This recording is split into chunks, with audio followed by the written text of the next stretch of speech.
Bagaimana dengan yang susah khusyuk ibadah karena diganggu oleh anak-anak misalnya? Apakah ibu tersebut masih ada keran-keran dosa yang belum ditutup?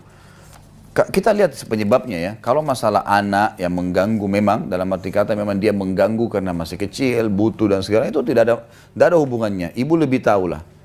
Kita masing-masing bu lebih tahu dari kita. Hati-hati jangan menggunakan majelis ilmu untuk membenarkan perilaku ya. Saya bukan bahas masalah penanya ini, tapi saya bilang jangan gunakan majelis ilmu dan para dai-dai, para ulama untuk membenarkan perilaku kita. Karena banyak orang merekayasa pertanyaan, memutar-mutar supaya dia jadi benar. Hati-hati. Saya atau teman-teman dai bisa menjawab sesuai dengan pertanyaan, tapi ibu bisa salah.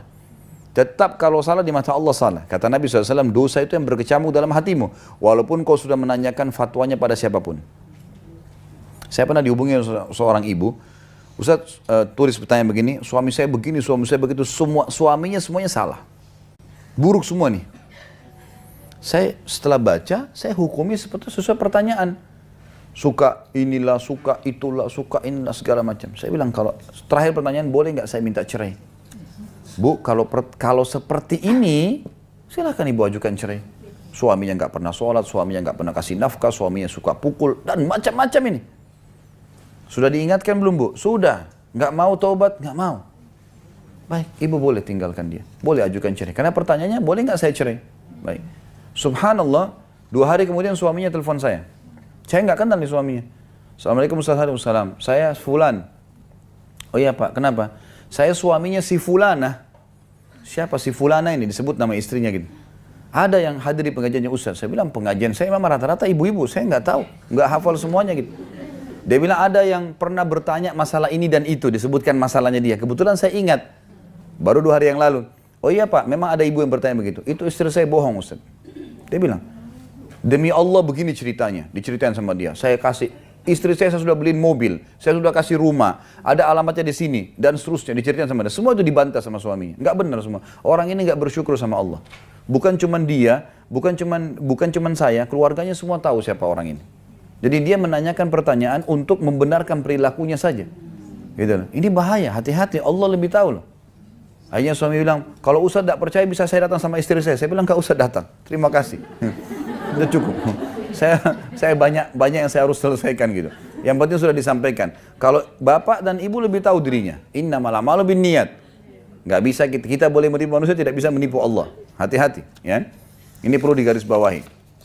Jadi tadi pertanyaan di sini, kalau seandainya ada orang merasa dia tidak khusyuk dalam sholat karena anak-anaknya ini, kalau dia tahu dirinya, memang dia sudah berusaha menjaga, tidak ada dosa. Ibu sendiri yang lihatlah, keran-keran dosa yang setiap hari kita kerjakan apa aja sih? Secara kejiwaan orang tahu kok itu. Orang tahu, oh ini salah, oh ini salah. Dia tahu dirinya. Ya udah, dia tutup pintu itu. Kalau dia sudah tutup dan ada anaknya mengganggu kemudian tidak khusyuk, itu wajar. Sesuatu yang masih wajar. Berarti pernah satu kali Nabi SAW mempercepat sholat beliau. Jadi lebih cepat dari sebelumnya. Lalu para sahabat bertanya setelah itu, ya Rasulullah, Anda sholat bukan seperti biasanya. Kata Nabi SAW, tadi saya mendengar tangisan anak bayi di saf perempuan. Lalu saya takut kalau ibunya tidak khusyuk, maka saya percepat sholat. Berarti ibunya salah. Memang anaknya lagi nangis, lagi butuh susu, lagi segala macam itu. Karena orang, kalau ada dosanya ibu-ibu sekalian, walaupun tidak ada anaknya, dia tidak bisa khusyuk. Memang dasarnya jadi mengganjal buat dia. Pokoknya seseorang di antara kita kalau masih merasa susah khusyuk, itu berarti perbanyak istighfar saja, itu dari dosa ganjal. Dan harus diberhentiin. Ibu sendiri harus mengubah. Saya biar bagaimana juga memotivasi kalau ibu nggak mau berubah dalam diri sendiri, bahaya ini. Karena kita sendiri tidak mau berubah. Allah mengatakan dalam Al-Quran, A'udzubillahi minasyaitonirrajim, Innallaha la yughayyiru ma biqaumin hatta yughayyiru ma bi anfusihim. Allah nggak akan ubah nasib satu kaum sampai mereka mengubah sendiri. Kalau kita mau mengubah menjadi lebih salihah, baru Allah mudahin jalannya. Kalau kita sendiri ragu, sholat atau enggak deh, atau ragu, ya sudah Allah biarin. Memang dianya belum mau gitu kan, ya sudah. Kalau dia mau Allah mudahin. Makanya Allah katakan dalam ayat lain, A'udzubillahi minasyaitonirrajim, walladzina jahadu fina lanahdiyannahum subulana. Orang yang mau menempuh jalan-jalan kami, kami mudahkan dia ke jalan-jalan kami. Mau sholat, mau ibadah, Allah mudahin. Mau tinggalkan dosa, Allah mudahin jalannya. Allah mudahin semuanya. Tapi kalau dia mau, kalau dia tidak mau, jadi masalah nih. Jadi percuma saja mau dinasihatin. Jadi biar juga dia minta tolong nasihatin saya. Mungkin sudah 10 orang nasihatin dia tidak mau lakukan. Nasihat itu untuk diterima dan diamalkan. Jangan kalau ada nasihat kita berpikir bagaimana membalasnya. Nggak ada guna. Ada orang itu dinasihatin malah dia berpikir apa yang salahnya dibalas. Itu percuma. Nggak ada gunanya. Atau mencari celah. Tapi, nggak usah pakai tapi nih kalau bertanya. Ya. Kalau minta nasihat dan saran agama sudah disampaikan, nggak usah pakai tapi. Gitu kan. Tapi ini syaitan semua ini. Nggak ada tapi-tapian. Sholat gini, tapi saya, nggak ada tapi. Ya sholat, ya sudah kerjain. Ya selesai, nggak ada pilihan gitu.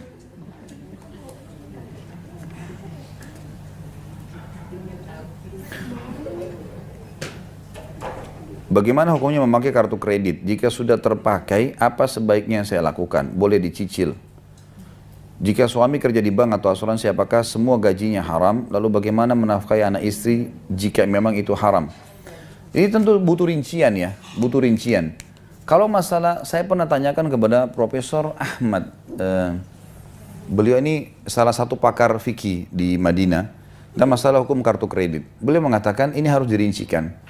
Kalau seseorang berada di sebuah negara yang semua memakai sistem kartu seperti ini dan tidak ada lagi jalan keluarnya, dan dia harus melakukannya, maka dia pakai, tapi dia harus jauh dari masalah riba itu. Masalah ada tambahan, masalah ada ini. Tetapi ini kita bicara bolehkah atau tidak boleh, kan gitu. Tetapi boleh menekankan, tetap seorang mukmin lebih aman untuk tidak menjurumuskan kakinya di jurang. Jadi kalau tidak pakai jauh lebih baik, jauh lebih baik. Kenapa? Misal gini, ini ada cicilan 0%, saya bayarlah. Baik. Sekarang pertanyaan, satu waktu kita tertidur, kita lewat sehari, denda kena 50 ribu nggak? Kena 50 ribu. Baik, 1 dirham riba lebih berat daripada 36 kali berzina. Ada hadisnya begitu. Untuk apa kita gara-gara mau cicil microwave, gara-gara mau cicil sepatu, gara-gara mau cicil tas, lalu kena riba untuk apa ini? Ini melampaui kapasitasnya. Kalau belum bisa pakai microwave, nggak usah pakai, panasin di panci, selesai. Hah? Pakai yang ada saja. Bisa kan gitu. Ini kalau mau lebih berhati-hati ya, kita bicara kehati-hatian karena kita tidak tahu ya. Karena sekecil apapun dosa ada hukuman kan gitu. Kalau saran saya lebih baik untuk tidak, gitu kan? Lebih baik untuk tidak. Sebentar, biar saya selesaikan dulu. Nanti habis itu ibu kalau bersama pun sebentar ditanggapin. Intinya di sini masalah kartu kredit kalau bisa tidak dipakai lebih aman, jauh lebih aman, tidak usah pakai.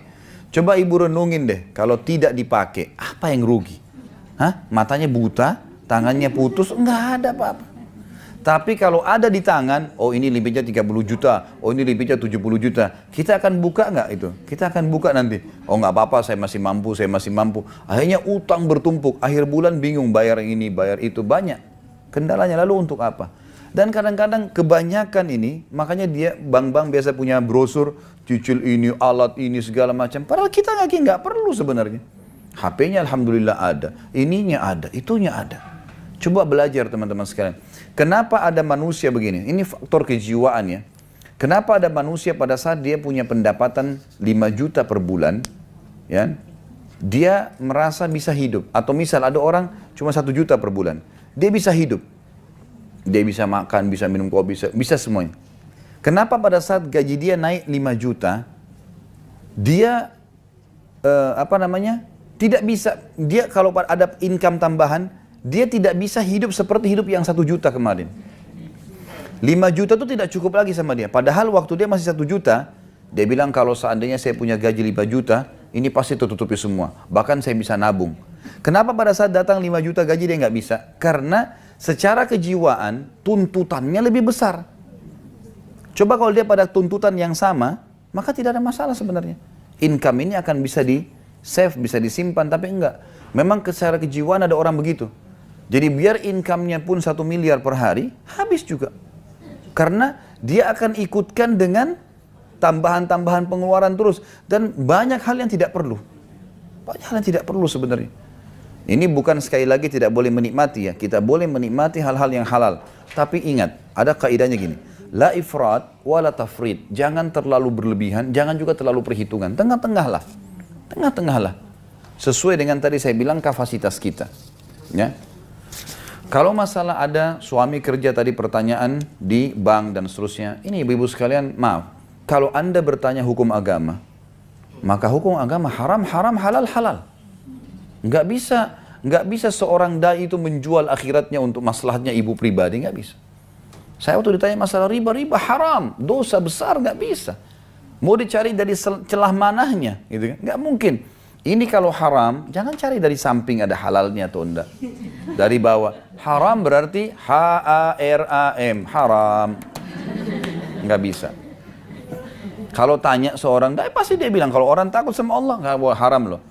Ibu lakukan berarti ibu tanggung konsekuensinya, gitu kan? Karena nggak mungkin kita halalkan, ini hukumnya Allah.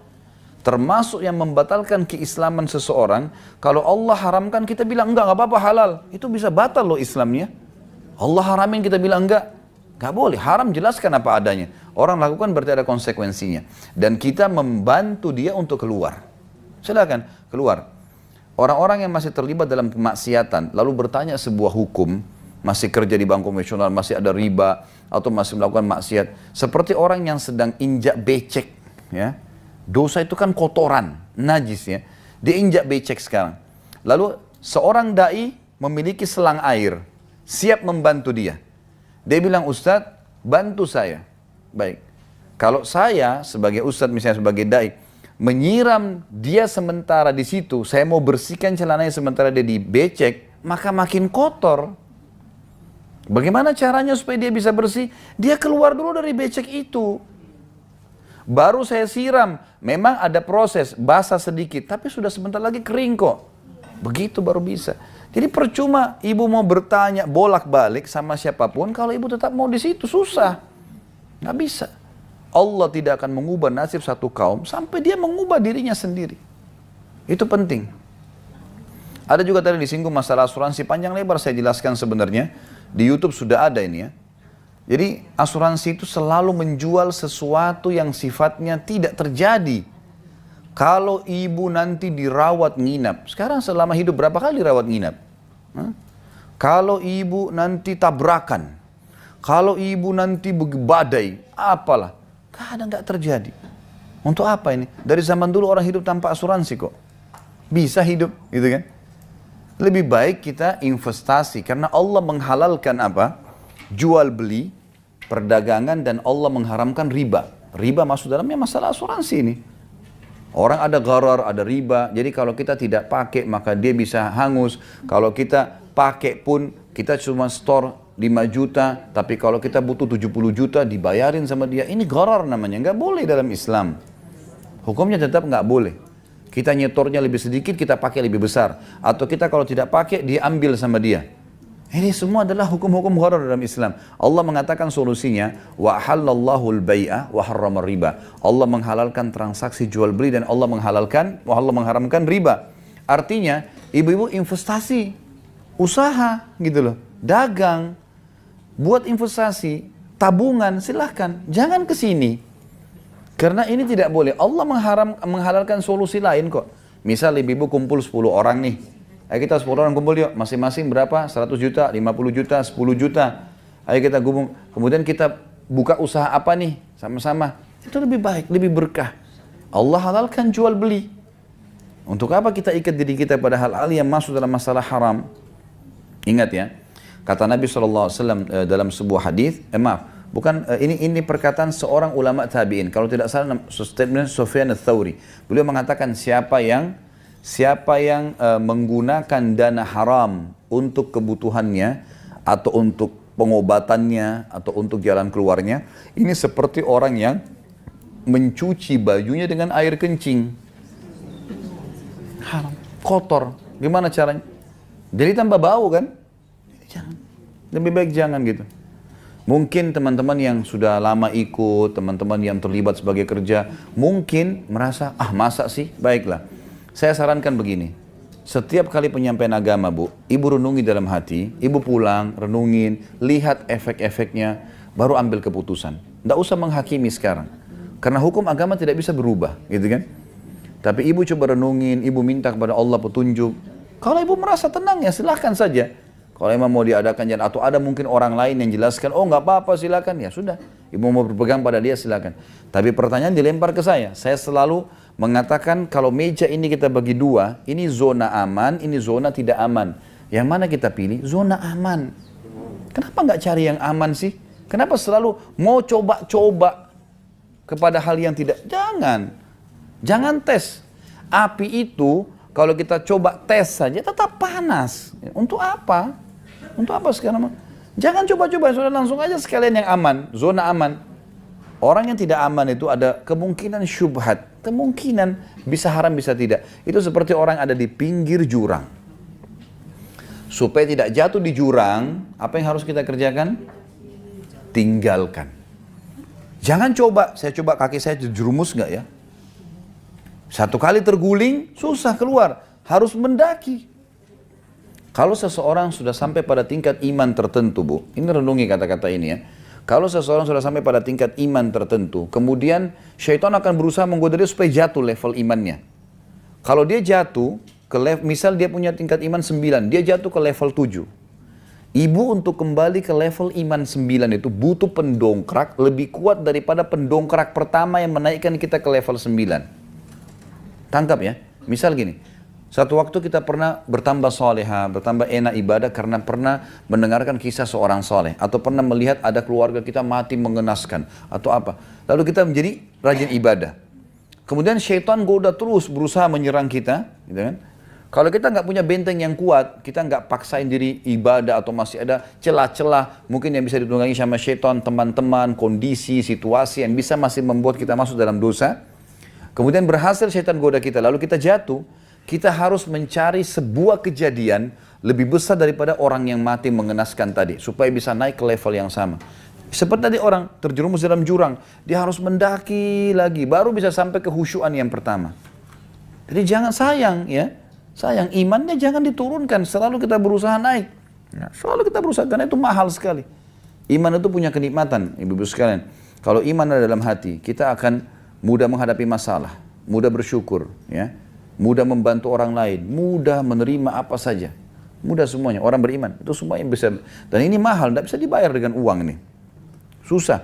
Kata sebagian ulama yang pernah ditangkap dan penjarakan oleh orang-orang yang zalim, gitu kan, orang-orang kafir pada zaman-zaman dulu, zaman tabi'in, mereka mengatakan, orang-orang kafir ini mengira kami ini menderita di penjara. Demi Allah kami sangat tentram, kami bisa beribadah. Dan kalau mereka mengetahui bagaimana nikmatnya keimanan dalam hati ini, maka mereka akan membelah dada kami untuk mengambil imannya. Karena mereka tidak miliki, walaupun makanannya mewah, walaupun istana, tapi nggak ada ketentraman itu. Susah. Ya. Kayak ini yang kita jaga, ini mahal sekali buat kita. Ya.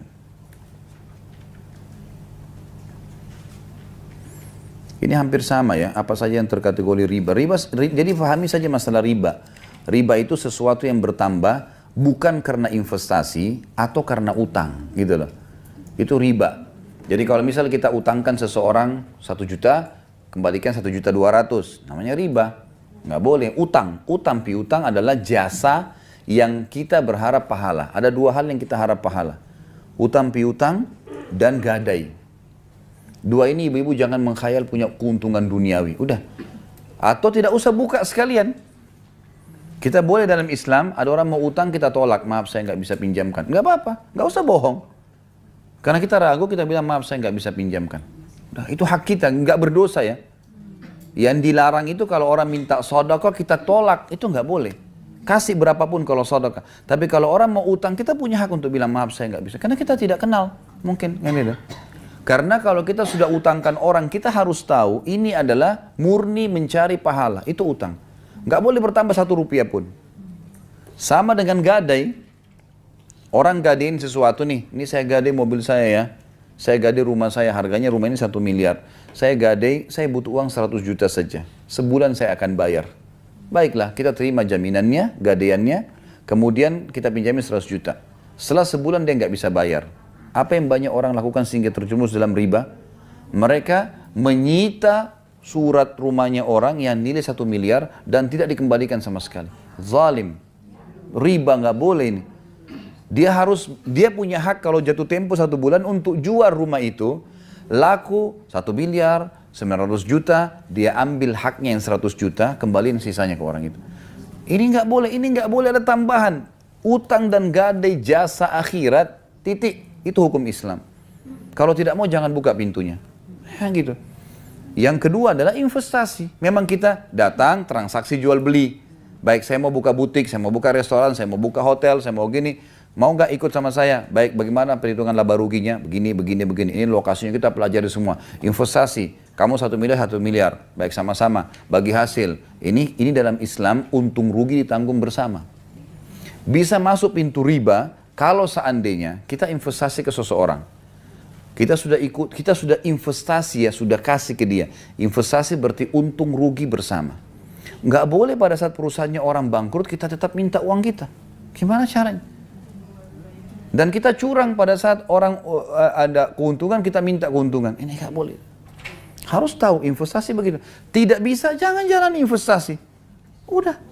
Duduk aja, ada uang bisa kita dapatkan gaji atau apa, kita tabung. Begitu sebatas, karena ini memang hukum syariah begitu. Jadi jangan dibuka itu. Ini semua adalah hal yang berhubungan dengan masalah pemahaman, masalah riba dan seterusnya gitu ya. Allahu a'lam.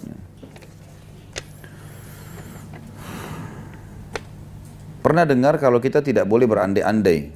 Ya. Bagaimana jika kita niat dalam hati, jika kita mempunyai banyak uang ingin memberangkatkan saudara pergi haji, apakah itu seperti berkhayal atau niat baik?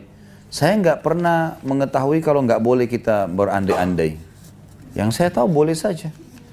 Asal berandai-andai pada hal yang benar. Saya berandai-andai kalau saya menikah, saya mendapat pasangan yang baik. Baik, niatnya baik. Nggak ada yang haram. Saya niat kalau Allah berikan saya anak, saya berandai-andai dia bisa menjadi penghafal Quran. Hal yang baik. Nggak ada sesuatu yang salah. Kalau Allah berikan saya rezeki lebih, saya akan hajikan orang tua saya. Semua itu boleh dalam Islam. Berandai-andai seperti ini boleh. Yang tidak boleh berandai-andai pada kemaksiatan atau berandai-andai pada hal yang kosong. Khayalan. Saya berandai-andai pada saat saya duduk di luar sana, langit tiba-tiba menjadi hijau. Apa manfaatnya? Hah? Itu yang tidak boleh. Contoh saja kan gitu. Berandai-andai, sudah tua, coba saya muda. Nggak mungkin. Apa gunanya? Ada gunanya? Nggak ada.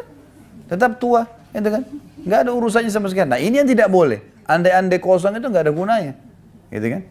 Dalam pepatah bahasa Arab yang disebutkan tidak bolehnya orang mengucapkan begini ya. Dia bilang, Laita syababu ya'udu yauman. Coba seandainya masa muda kembali sehari. Andai-andai ini tidak ada manfaatnya. Untuk apa dia andai-andai di sini? Karena tidak akan mungkin terjadi kan? Andai-andai pada sesuatu yang positif dan bisa terjadi. Itu boleh saja.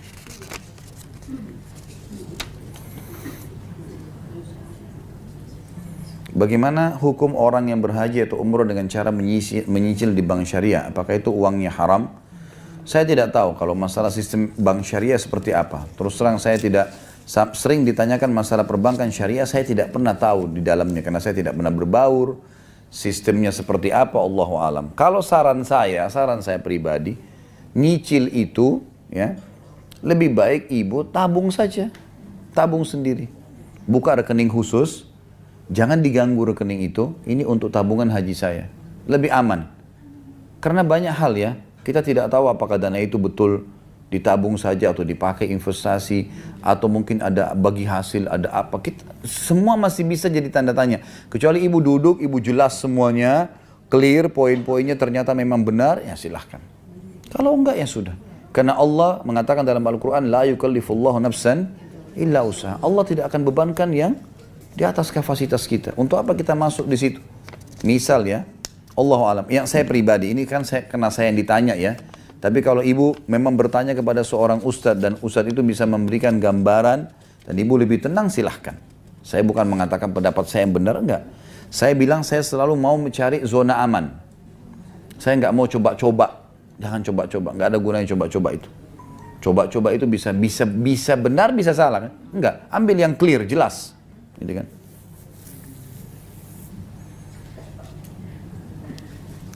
Jika bersedekah dengan hasil bagi hasil bank syariah atau bisa saja syubhat dalam kurung, bagaimana hukumnya? Apakah seperti melakukan kebaikan dari keburukan?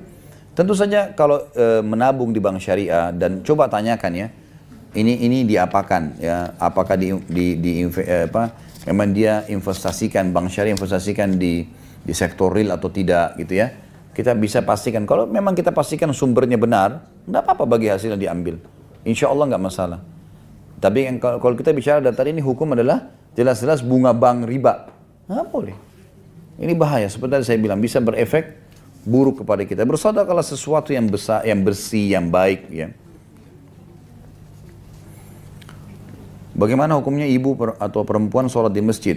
Yang saya dengar isya dan subuh baiknya di masjid. Boleh saja. Enggak ada larangan sama sekali. Kata Nabi SAW, La tamna'u ima Allahil masajid. Janganlah kalian melarang hamba-hamba Allah wanita untuk ke masjid. Boleh saja. Tapi kalau ditanya mana lebih afdal, tetap lebih afdal di rumah bagi perempuan. Karena hadis Nabi SAW berbunyi, seseorang wanita sholat di dalam rumahnya, ruang tamu rumahnya, lebih afdal daripada di luar rumahnya, maksudnya walaupun masjid. Dan hadis ini disebutkan oleh Nabi SAW di Madinah, ada Masjid Nabawi loh ya, ada Masjid Nabawi, 1000 pahalanya. Nabi sebutin di Madinah, gitu kan? Kata Nabi SAW, sholat seseorang di antara kalian, hai kaum wanita, di ruang tamunya lebih baik daripada di luar rumahnya, termasuk masjid. Dan dia sholat di dalam kamar tidurnya, lebih afdal lagi daripada ruang tamunya. Kalau perempuan tuh makin tertutup, makin besar pahalanya. Laki-laki makin keluar, makin besar pahalanya. Seperti itulah. Memang itu hukum Allah SWT. Tapi bukan berarti tidak boleh. Karena ada ibu-ibu memang masjid dekat rumahnya. Dia mau ambil fadilahnya karena juga ada sahabiat sholat bersama Nabi SAW. Ada banyak hadis menjelaskan kalau Nabi SAW itu sholat di masjid ada saf perempuan di belakang. Dan Nabi SAW tidak pernah larang mereka. Boleh mendapatkan fadilahnya.